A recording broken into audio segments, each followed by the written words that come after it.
Hi all, റീഡോ ലൈഫിൻ്റെ പുതിയ ബ്ലോഗിലേക്ക് എല്ലാവർക്കും സ്വാഗതം. ഞാനിന്ന് സംസാരിക്കാൻ പോകുന്ന ടോപ്പിക്ക് കുറച്ച് കോൺട്രവേഴ്സി ആണെന്നാണ് എനിക്ക് തോന്നുന്നത്. അതായത് നമ്മുടെ കുഞ്ഞിനെ നോക്കാൻ നമ്മുടെ പേരൻസിനെ ഫുൾ ടൈം ബേബി സിറ്റേഴ്സ് ആക്കണോ വേണ്ടായോ എന്നുള്ളതാണ് ഞാൻ ഇന്ന് സംസാരിക്കാൻ പോകുന്ന ടോപ്പിക്ക്.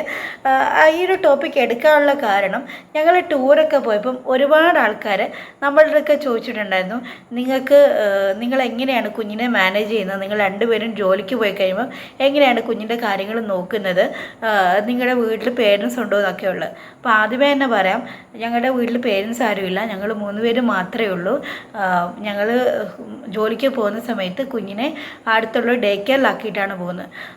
ആ ടീച്ചറിന്, ഡേ കെയറിലെ ബബിത ടീച്ചറിന് ഞാൻ എൻ്റെ ഹൃദയം നിറഞ്ഞ നന്ദി വീണ്ടും പറയുകയാണ്. കാരണം കുഞ്ഞിനെ ഒരു 5 മാസം തൊട്ട് ടീച്ചറാണ് നോക്കിക്കൊണ്ടിരുന്നത്. നമ്മൾ കാനഡയിൽ പോയ കുറച്ച് കാലഘട്ടത്തിൽ മാത്രമേ ഉള്ളൂ ടീച്ചറിൻ്റെ കെയർ ഇല്ലായിരുന്നു. ബാക്കി എല്ലാ സമയത്തും ടീച്ചറാണ് മോളെ പൊന്നുപോലെ നോക്കിക്കൊണ്ടിരുന്നത്. അപ്പോൾ അങ്ങനെ ഒരു തീരുമാനം എടുക്കാനുള്ള റീസൺ എന്ന് വെച്ച് കഴിഞ്ഞാൽ, ആദ്യം തൊട്ട് തന്നെ എനിക്ക് നിർബന്ധമുണ്ടായിരുന്നു എൻ്റെ കുഞ്ഞിനെ ഞങ്ങൾ തന്നെ നോക്കണം എന്നുള്ളത്, ഞങ്ങളുടെ കുഞ്ഞിനെ ഞങ്ങൾ തന്നെ നോക്കണം എന്നുള്ളത്. എനിക്കത് ഭയങ്കര നിർബന്ധമുള്ള കാര്യമായിരുന്നു. കാരണം എന്താ പറയുക, ഇടപെടലുകളില്ലാതെ കുട്ടിയെ വളർത്താന്ന് വെച്ച് കഴിഞ്ഞാൽ അതിൻ്റേതായിട്ടുള്ള ഒരു സുഖമുണ്ട്. ഇപ്പോഴത്തെ ജനറേഷൻ അത് പറഞ്ഞാൽ തീർച്ചയായിട്ടും മനസ്സിലാകും. ഇപ്പം ഗ്രാൻഡ് പേരൻസ് ഉള്ള വീടുകളിൽ വളരുന്ന കുട്ടികൾക്ക് തീർച്ചയായിട്ടും അതിൻ്റെ ബെനിഫിറ്റ്സ് ഉണ്ട്. അവർ കുറച്ചും കൂടെ ജോയ്ഫുള്ളും ഒക്കെ ആയിരിക്കും. കളിക്കാനൊക്കെ ആൾക്കാരുണ്ട്, അല്ലെങ്കിൽ ഒരുപാട് കാര്യങ്ങൾ സാധിച്ചു കൊടുക്കാൻ ആൾക്കാരുണ്ട്, എല്ലാം കാണും, കഥ പറഞ്ഞു കൊടുക്കാനൊക്കെ ആൾക്കാരുണ്ട്.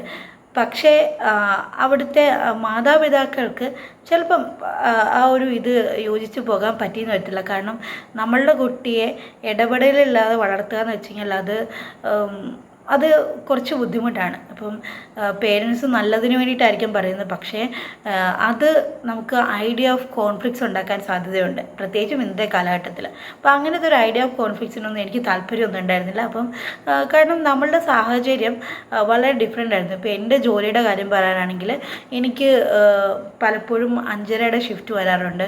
പിന്നെ മിക്കവാറും അല്ല, എൻ്റെ ജോലി സമയം എന്ന് പറഞ്ഞു കഴിഞ്ഞാൽ രാവിലെ 7 തൊട്ട് 3:30 വരെ ആയിരുന്നു. ഞാൻ മനോരമയിലായിരുന്ന സമയത്തെ കാര്യം പറയുന്നത്. ഇൻലോസോ അല്ലെങ്കിൽ എൻ്റെ പേരൻസും ഉള്ള ഇതാണെന്നുണ്ടെങ്കിൽ നമ്മൾ ചിലപ്പം ചെയ്യുന്ന കാര്യങ്ങൾ അവർക്ക് ഇഷ്ടപ്പെട്ടു എന്ന് വരത്തില്ല. അപ്പോൾ അത് വെറുതെ അടി പ്രശ്നങ്ങളൊക്കെ ആവും. അപ്പോൾ അങ്ങനെയുള്ളതിനൊന്നും ഇടപെടുത്തണ്ടെന്നും കൂടി വിചാരിച്ചിട്ടാണ് നമ്മൾ തന്നെ നോക്കിക്കോളാം എന്നുള്ള ഒരു തീരുമാനത്തിലെത്തിയത്. അപ്പോൾ അത് സത്യം പറഞ്ഞാൽ ഞങ്ങളെ സംബന്ധിച്ചിട്ട് ഭയങ്കര പോസിറ്റീവാണ്, അല്ലെങ്കിൽ ഒരുപാട് ഗുണങ്ങളെ ഉണ്ടാക്കിയിട്ടുള്ളൂ. ഒരു ഉദാഹരണം പറയാം. ഇപ്പം ഞങ്ങൾ ടൂറ് പോയി അവസാനം കോർഡിനേറ്റേഴ്സ് സാൻവിക്ക് ഒരു സർപ്രൈസ് ഗിഫ്റ്റ് കൊടുത്തത് എന്തിനാണെന്ന് വെച്ച് കഴിഞ്ഞാൽ, ആ ടൂറിൽ ഏറ്റവും നന്നായിട്ട് സഹകരിച്ച ആളെന്നുള്ള രീതിയിലാണ് സാൻവിക്ക് ഗിഫ്റ്റ് കൊടുത്തത്. അത് സത്യം പറഞ്ഞാൽ പേരൻസ് എന്ന നിലയിൽ ഞങ്ങൾക്ക് ഭയങ്കര അഭിമാനം തോന്നിയൊരു നിമിഷമാണ്. കാരണം ഞങ്ങളെ പോലും അത്ഭുതപ്പെടുത്തിക്കൊണ്ടാണ് അവൾ ആ ടൂറിൽ സഹകരിച്ചത്. നമ്മൾ രാവിലെ അലാറം വെച്ച് നമ്മൾ എണ്ണിക്കുന്ന കൂട്ടത്തിൽ തന്നെ അവൾ എണ്ണിക്കും. രാവിലെ എണ്ണിട്ട് കുളിക്കാൻ വരാനോ അല്ലെങ്കിൽ ഡ്രസ്സ് മാറാനോ ഒന്നിനും അവളൊരു വഴക്കം ഉണ്ടാക്കിയിട്ടില്ല. ഈവൻ നമ്മൾ അവിടെ അമ്പലങ്ങളിലൊക്കെ പോയപ്പോഴത്തേക്കും വഴി കൂടെ നടക്കുമ്പോഴത്തേക്കും കടയിൽ കാണുന്ന കാര്യങ്ങൾ കണ്ടിട്ട് അത് വേണം ഇത് വേണം അങ്ങനെ ഒന്നും അവൾ വഴക്കം ഉണ്ടാക്കിയിട്ടില്ല. അത് ഇവിടെ വെച്ചിട്ടും നമ്മൾ കടകളിലൊക്കെ പോകുമ്പോഴത്തേക്കും അവൾ എന്തെങ്കിലും കാര്യത്തിന് വഴക്കിട്ട് കഴിഞ്ഞാൽ ഞാൻ പറഞ്ഞു കൊടുക്കാറുണ്ട്, മോനെ ഇത് അടുത്ത മാസം വാങ്ങിച്ചു തരാം, അമ്മയ്ക്ക് ശമ്പളം കിട്ടിയിട്ട് വാങ്ങിച്ചു തരാം എന്നൊക്കെ പറയാറുണ്ട്. അപ്പോൾ ആദ്യമൊക്കെ കിണുങ്ങുമായിരുന്നു. പക്ഷേ പിന്നെ ഇപ്പം അവൾക്കറിയാം, അവൾ എന്നിട്ട് അടുത്ത മാസം വാങ്ങിച്ചു തരുമോ, എന്നാൽ ശരി ബാ എന്ന് പറഞ്ഞിട്ട് അവൾ തന്നെ ഇങ്ങനെ ഇറങ്ങിപ്പോരും. അവൾ അങ്ങനെ ഒന്നിനും വഴക്കുണ്ടാക്കത്തില്ല. പിന്നെ ഭക്ഷണം കഴിക്കുന്ന കാര്യം അത് ഞാൻ അതിൻ്റെ ക്രെഡിറ്റ് കൊടുക്കുന്ന ബബിത ടീച്ചർക്കാണ്. കാരണം അവളെ തന്നെ ഭക്ഷണം കഴിക്കാൻ പഠിപ്പിച്ച ടീച്ചറാണ്. അവൾക്ക് നമ്മളങ്ങനെ വാരി കൊടുക്കേണ്ട ആവശ്യമില്ല. അവൾക്കൊരു പാത്രത്തിൽ വെച്ച് കൊടുത്തെങ്കിൽ അവൾ തന്നെ കഴിച്ചോളും, കുഴപ്പമൊന്നുമില്ല. ഇപ്പോൾ എൻ്റെ പല ഫ്രണ്ട്സും പറഞ്ഞിട്ടുണ്ട്, ഇപ്പോൾ അവർ പേരൻസുമായിട്ട് താമസിക്കുന്ന വീടുകളിൽ ഇപ്പം അമ്മയ്ക്ക് ഇഷ്ടമുള്ളൊരു കാര്യം കുഞ്ഞിന് കൊടുക്കണം എന്ന് വിചാരിച്ചു കഴിഞ്ഞാൽ ചിലപ്പം അത് മുത്തശ്ശിയോ ഒന്നും സമ്മതിക്കാറില്ല. അത് ഭയങ്കരമായിട്ട് മനോവിഷമം വരാറുണ്ട്. എനിക്ക് എൻ്റെ കുഞ്ഞിന് ഇഷ്ടമുള്ള കാര്യങ്ങളൊന്നും കൊടുക്കാൻ പറ്റുന്നില്ല എന്നൊക്കെയുള്ള ചില വിഷമങ്ങളൊക്കെ എൻ്റെ പല ഫ്രണ്ട്സും പങ്കുവച്ചിട്ടുണ്ട്. പിന്നെ അതുപോലെ തന്നെ ഇന്നത്തെ കാലം ഭയങ്കര വ്യത്യാസമാണ്. നമ്മൾ പണ്ട് കുട്ടികളെ വളർത്തിയ പോലെ അല്ല ഇന്നത്തെ കാലത്ത് വളർത്തുന്നത്. ഇപ്പം ഉദാഹരണം പറയാനാണെന്നുണ്ടെങ്കിൽ, പണ്ടൊക്കെ ഡയപ്പറിനൊക്കെ പകരം ഫുൾ തുണിയായിരുന്നു കെട്ടിക്കൊണ്ടിരുന്നത്. പക്ഷേ ഇന്നത്തെ കാലത്ത് നമുക്കത് പറ്റത്തില്ല. പറ്റത്തില്ല എന്ന് വെച്ച് കഴിഞ്ഞാൽ ഡയപ്പർ കുട്ടിക്ക് അലർജി ഉണ്ടാക്കുന്നുണ്ടെങ്കിൽ വേറൊരു ഓപ്ഷനായിട്ട് നമുക്ക് ക്ലോത്ത് ഡയപ്പർ ഉണ്ട്. അതല്ലാതെ നമുക്ക് ഈ പേരൻസ് വർക്കിംഗ് ആണെന്നുണ്ടെങ്കിൽ 24 മണിക്കൂറും ഈ തുണി മാറ്റിക്കൊണ്ടിരിക്കുക എന്ന് പറയുന്നത് നടപടിയാകത്തില്ല. പ്രത്യേകിച്ചും പിന്നെ വർക്കിംഗ് മദർ ആണെന്നുണ്ടെങ്കിൽ അത് ഒട്ടും പ്രാക്ടിക്കലാവുന്ന കാര്യമില്ല. അപ്പോൾ അത് പക്ഷേ അങ്ങനത്തെ കാര്യങ്ങളൊക്കെ ഇപ്പോൾ നമ്മൾ ഗ്രാൻഡ് പേരൻസിൻ്റെ കൂടെയാണ് താമസിക്കുന്നുണ്ടെങ്കിൽ അല്ലെങ്കിൽ അവർ നമ്മുടെ ഒപ്പമാണെന്നുണ്ടെങ്കിൽ അവർക്കത് എത്ര പറഞ്ഞാലും മനസ്സിലാവണമെന്നില്ല. അവർ പറയും ഞങ്ങൾ എത്ര കുട്ടികളെ വളർത്തിയിട്ടുണ്ട്, അല്ലെങ്കിൽ ഞങ്ങൾക്ക് എത്ര കുട്ടികളെ വളർത്തി കണ്ട് പരിചയമുണ്ട് എന്നൊക്കെയുള്ള കാര്യങ്ങൾ പറയും. ആ ഡയലോഗ് തന്നെ വളരെ മോശമാണ്. കാരണം ഓരോ കുട്ടിയും വ്യത്യസ്തരാണ്, അല്ലെങ്കിൽ ഓരോ കുട്ടിയുടെ സാഹചര്യവും ഭയങ്കര വ്യത്യസ്തപ്പെട്ടിരിക്കും. ഇപ്പം ഞാൻ വളർന്ന സാഹചര്യം പോലെ അല്ല എൻ്റെ മോള് വളരുന്നത്. ഞാൻ വളർന്നത് എൻ്റെ അപ്പൂപ്പൻ്റെ അമ്മൂമ്മയുടെയും കൂടെ ആയിരുന്നു. അപ്പൂപ്പൻ്റെ അമ്മയുടെയും കൂടെ എന്ന് വെച്ച് കഴിഞ്ഞാൽ അപ്പൂപ്പനും അമ്മൂമ്മയും അച്ഛനും അമ്മയും ഉള്ള വീട്ടിലാണ് ഞാൻ വളർന്നത്. പിന്നെ അയൽവക്കത്തൊക്കെ ഇഷ്ടംപോലെ ആൾക്കാരുണ്ടായിരുന്നു. അയൽവക്കത്ത് എൻ്റെ വീട്ടിൽ തൊട്ടപ്പുറത്തെ വീട്ടിലൊരു അമ്മാവി ഉണ്ടായിരുന്നു. അമ്മാവി വെച്ച് കഴിഞ്ഞാൽ അത് അവരെൻ്റെ സ്വന്തം അമ്മാവിയൊന്നുമല്ല, എൻ്റെ ഫ്രണ്ടുണ്ട്, അവൻ്റെ അമ്മാവിയാണ്. അവൻ അമ്മാവി എന്ന് വിളിച്ച് കേട്ടിട്ട് ഞാനും അവരെ അങ്ങനെയായിരുന്നു വിളിച്ചുകൊണ്ടിരുന്നത്. ആദ്യം ഞാൻ അമ്മമ്മയെന്നായിരുന്നു വിളിക്കുന്നത്, പിന്നെ ഞാൻ അമ്മാവിന്നായി. അപ്പോൾ അമ്മാവിയുടെ വീട്ടിൽ 4 ആൺമക്കളുണ്ടായിരുന്നു. ഞാൻ കൂടുതലും വളർന്നിട്ടുള്ള ആ ചേട്ടന്മാരുടെ കൂടെയായിരുന്നു. ആ ചേട്ടന്മാർ എന്നെ എടുത്തുകൊണ്ട് പോകും, കൊഞ്ചിക്കും. അങ്ങനെ അവരുടെ അനിയത്തിയുടെ പോലെയാണ് എന്നെ വളർത്തിയത്. പക്ഷേ ഇന്നത്തെ കാലത്ത് നമുക്ക് അങ്ങനെ ഒരു പെൺകുഞ്ഞിനെ ഒരു പിന്നെ ആണുങ്ങൾ മാത്രമുള്ളൊരു വീട്ടിലോട്ട് ധൈര്യപൂർവ്വം വിടാൻ പറ്റുമോ? ഒരു അമ്മ എന്നുള്ള രീതിയിൽ എനിക്കൊരിക്കലും വിടാൻ പറ്റത്തില്ല. എനിക്ക് ചിന്തിക്കാൻ പോലും പറ്റത്തില്ല. ഈവൻ ഒരു അന്യൊരു പുരുഷൻ്റെ അടുക്കൽ കുഞ്ഞിപ്പം 3 വയസ്സേ ആയിട്ടുള്ളൂ, എന്നാൽ പോലും അവളെ ഒറ്റയ്ക്ക് നമുക്ക് പിന്നെ അവളെ ആക്കിയിട്ട് പോകുന്ന കാര്യം ഇന്നത്തെ കാലത്ത് നമുക്ക് ചിന്തിക്കാൻ പറ്റത്തില്ല. അപ്പോൾ അങ്ങനെ സാഹചര്യങ്ങൾ ഇങ്ങനെ വളരെ വ്യത്യസ്തമായിട്ട് ഇങ്ങനെ മാറിക്കൊണ്ടിരിക്കുകയാണ്. അപ്പം അത്തരം സാഹചര്യങ്ങളെക്കുറിച്ചിട്ടൊക്കെ കുഞ്ഞുങ്ങൾ ബോധവാന്മാരായിട്ട് വളരണം എന്നുണ്ടെങ്കിൽ എന്താ പറയുക, അവർക്ക് അച്ഛൻ്റെ അമ്മയുടെ ഇടപെടലാണ് ശരിക്കും കൂടുതൽ വേണ്ടത്. അപ്പോൾ അപ്പൂപ്പനും അമ്മയും ഉണ്ടെങ്കിൽ തീർച്ചയായിട്ടും സേഫ്റ്റി ഫാക്ടറൊക്കെ ഉണ്ടാകും. പക്ഷെ എന്നാൽ പോലും ഒരു കുട്ടിയെ വളർത്തുന്നതിൽ പ്രധാന പങ്ക് വഹിക്കേണ്ടത് പേരൻസാണ്. ഇപ്പം ഗ്രാൻഡ് പേരൻസിന് തീർച്ചയായിട്ടും സപ്പോർട്ടിങ് സിസ്റ്റമായിട്ട് വർക്ക് ചെയ്യാം. ഇപ്പം നമുക്കൊരു എമർജൻസി വന്നു, ഇപ്പം സാൻവി ഞങ്ങൾ അങ്ങനെ മാറ്റിയെടുത്തിട്ടൊന്നുമില്ല. നമുക്ക് കഴിഞ്ഞ വർഷം ഒരു ഹോസ്പിറ്റൽ എമർജൻസി വന്ന സമയത്ത് കുറച്ച് ദിവസം അവളെ എൻ്റെ വീട്ടിൽ വിട്ടു.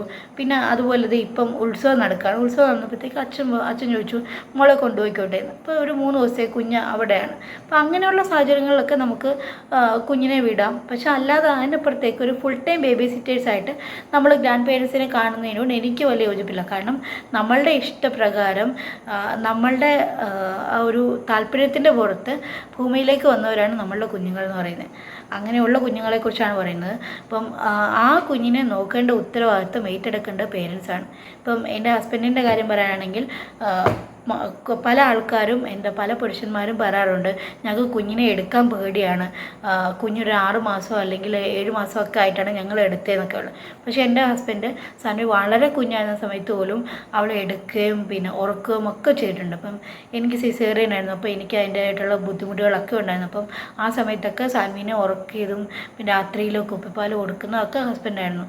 ഈവൻ ഞങ്ങൾ ജോലിക്ക് പോകാൻ തുടങ്ങിയ സമയത്ത് എനിക്ക് രാവിലത്തെ ഷിഫ്റ്റായിരുന്നു. അപ്പോൾ ആ സമയത്ത് ഹസ്ബൻഡാണ് സാൻവിയെ കുളിപ്പിച്ചതും ഡയപ്പർ ഇടിപ്പിച്ചു കൊടുത്തത്. എല്ലാം എനിക്കറിയാവുന്ന പോലെ തന്നെ എല്ലാ കാര്യങ്ങളും അദ്ദേഹത്തിനും അറിയാം. ഇപ്പം പേരൻറ്റിങ് എന്ന് പറയുന്നത് അമ്മയുടെ മാത്രം കടമയൊന്നുമല്ല, അത് അച്ഛൻ്റെ കൂടെ കടമയല്ലാതെ അതാണ് ഉത്തരവാദിത്തം. അപ്പോൾ ആ ഉത്തരവാദിത്തം വളരെ ഭംഗിയായിട്ട് എൻ്റെ ഹസ്ബൻഡ് നിർവഹിക്കുന്നുണ്ട്. അപ്പോൾ അതുകൊണ്ട് ആ ഒരു ബോണ്ടിങ് നമ്മളുടെ ഇടയ്ക്കും അത്യാവശ്യം നന്നായിട്ട് തന്നെ വന്നിട്ടുണ്ട്, പ്രത്യേകിച്ച് കുഞ്ഞിനെ വളർത്തുന്ന കാര്യത്തിൽ. ശരിക്കും പറഞ്ഞാൽ സാൻവിക്ക് പല കാര്യങ്ങളിലും എന്നെക്കാട്ടി കൂടുതൽ അവളുടെ അച്ഛനോടാണ് ഇഷ്ടം. ഇപ്പം എന്നെ കണ്ടില്ലെങ്കിലും ഒക്കെ അവൾ ഇരുന്നോളും. പക്ഷേ ഇപ്പം ഉറക്കത്തിൽ നിന്നൊക്കെ എണ്ണീറ്റ് വരുമ്പോഴത്തേക്ക് അച്ഛനെ കണ്ടില്ലെങ്കിൽ അവൾ ആദ്യം ചോദിക്കുന്നത് അച്ഛൻ എവിടെ പോയിന്നാണ്. ഇപ്പം ഡേ കെയറിൽ നിന്ന് ഇപ്പം ചിലപ്പം ഞാൻ കുറച്ച് ലേറ്റായിട്ട് വിളിക്കാൻ ചെന്ന് കഴിഞ്ഞാൽ അവളോട് എനിക്ക് അച്ഛൻ എന്ത് ചെയ്യുന്നേക്കും. അങ്ങനെ അവൾക്ക് ഭയങ്കര ബോണ്ടിങ്ങാണ് അവളുടെ അച്ഛനുമായിട്ട്. അപ്പോൾ അത് ആദ്യം തൊട്ട് തന്നെ പുള്ളിക്കാരൻ ആ ഒരു രീതിയിൽ കെയർ ചെയ്തുകൊണ്ടാണ്. അപ്പം എനിക്ക് പറയാനുള്ളത്, ഇപ്പം നമ്മളുടെ സാഹചര്യങ്ങൾ നമുക്ക് അനുകൂലമാണെന്നുണ്ടെങ്കിൽ തീർച്ചയായിട്ടും നമ്മൾ തന്നെയാണ് നമ്മുടെ കുഞ്ഞിനെ നോക്കേണ്ടത്. ഇപ്പം എനിക്കറിയാവുന്ന ഒരുപാട് പേരുണ്ട്, അവർക്ക് കൊച്ചിന് ഒരു 5-6 വയസ്സായിട്ട് പോലും മാനേജ് ചെയ്യാൻ പറ്റുന്നില്ല എന്ന് പറയുന്നവർ. നമ്മളുടെ ഉത്തരവാദിത്തമാണ് നമ്മുടെ കുഞ്ഞിനെ നോക്കുക എന്ന് പറയുന്നത്. ഇപ്പം കൊച്ചിനെയും കൂടി ട്രാവൽ ചെയ്യുന്ന കാര്യമാണെങ്കിൽ പോലും പല ആൾക്കാർക്കും കുഞ്ഞിനെയും കൂടി ട്രാവൽ ചെയ്താൽ എങ്ങനെയാണ്, കുഞ്ഞിന് അസുഖം വരുമോ, അത് വരുമോ ഇത് വരുമോ എന്നൊക്കെ അവൾ പേടിയുണ്ട്. അപ്പം ഞങ്ങളുടെ കാര്യം പറയുകയാണെങ്കിൽ സാൻവിക്ക് ഒരു 3-4 മാസം പ്രായമായപ്പോൾ തൊട്ട് തന്നെ ഞങ്ങൾ കുഞ്ഞുമായിട്ട് ട്രാവൽ ചെയ്യുമായിരുന്നു. അവൾക്ക് ഒറ്റ വട്ടം മാത്രമേ അവൾ നമ്മുടെ കാറിൽ വെച്ചിട്ട് ഛർദ്ദിച്ചിട്ടുള്ളൂ. അത് അവൾക്ക് എന്തോ പനി ഉണ്ടായിരുന്ന സമയത്തായിരുന്നു. അല്ലാതെ ട്രാവലിങ്ങിന് കുഞ്ഞിനെ കൊണ്ടിട്ട് ഒരു ബുദ്ധിമുട്ടും ഉണ്ടായിട്ടില്ല. നമ്മൾ എങ്ങനെ ശീലിപ്പിക്കുന്നോ അതിനനുസരിച്ച് കുഞ്ഞുങ്ങൾ അതുമായിട്ടങ്ങ് പൊരുത്തപ്പെട്ടോളും. അല്ലാതെ നമ്മൾ ശീലിപ്പിക്കാതിരുന്നിട്ട് കുഞ്ഞിനത് അറിയത്തില്ല എന്ന് പറയുന്നതിൽ യാതൊരു കാര്യമില്ല. കുഞ്ഞുങ്ങൾ സത്യം പറഞ്ഞാൽ ജലം പോലെയാണ്. അത് ഏത് പാത്രത്തിൽ ഒഴിക്കുന്നോ അതിനനുസരിച്ചിട്ട് അതിന് രൂപം പ്രാപിക്കാൻ പറ്റും. അത് നല്ല പാത്രമാകണോ ചീത്ത പാത്രമാകണോ എന്നൊക്കെയുള്ളൂ നമ്മൾ തീരുമാനിച്ചാൽ മതി. അപ്പം ഈ കാര്യം പറഞ്ഞുകൊണ്ട് ഞാനിവിടെ നിർത്തുകയാണ്. ഇപ്പോൾ പേരൻസ് തീർച്ചയായിട്ടും നമുക്കൊരു സപ്പോർട്ടിങ് ഫാക്ടറായിട്ട് വേണം. പക്ഷേ എന്നാലും ഫുൾ ടൈം അവരെ ബേബി സിസ്റ്റർ ആക്കേണ്ട കാര്യം ഉണ്ടെന്ന് എനിക്ക് തോന്നുന്നില്ല. കാരണം അവർക്കും അവരുടെ ലൈഫുണ്ട്, അവർക്ക് അവരുടെ കാര്യങ്ങളുണ്ട്. അല്ലാതെ നമ്മുടെ കുട്ടിയെ നോക്കേണ്ട പൂർണ്ണ ഉത്തരവാദിത്വം പേരൻസിനെ ഏൽപ്പിച്ചു കൊടുത്ത് നമ്മൾ സുഖമായിട്ട് ജീവിക്കേണ്ട കാര്യമില്ല. ഇപ്പം നമ്മളുടെ ഇല്ലായ്മയും വല്ലായ്മയൊക്കെ അറിഞ്ഞു തന്നെയാണ് കുഞ്ഞുങ്ങൾ വളരേണ്ടത്. അവരെ അറിയിച്ച് തന്നെ നമ്മൾ കഷ്ടപ്പെടുത്തണമെന്നല്ല പറയുന്നത്. പക്ഷേ എന്നാലും അവരെ അത് അറിയിച്ച് വളർത്തിക്കഴിഞ്ഞാൽ അവർ അതുമായിട്ട് പൊരുത്തപ്പെട്ട് പൊക്കോളും. അപ്പം ഇത്രയും പറഞ്ഞുകൊണ്ട് ഈ വ്ലോഗ് അവസാനിപ്പിക്കുന്നു. നിങ്ങൾക്ക് ഇഷ്ടപ്പെട്ടെന്നുണ്ടെങ്കിൽ തീർച്ചയായിട്ടും കമൻറ്റ് ചെയ്യുക, ലൈക്ക് ചെയ്യുക, നിങ്ങളുടെ അഭിപ്രായങ്ങളും അറിയിക്കുക കേട്ടോ. അപ്പോൾ അടുത്ത വ്ലോഗിൽ കാണുന്നവരെ ബൈ ബൈ.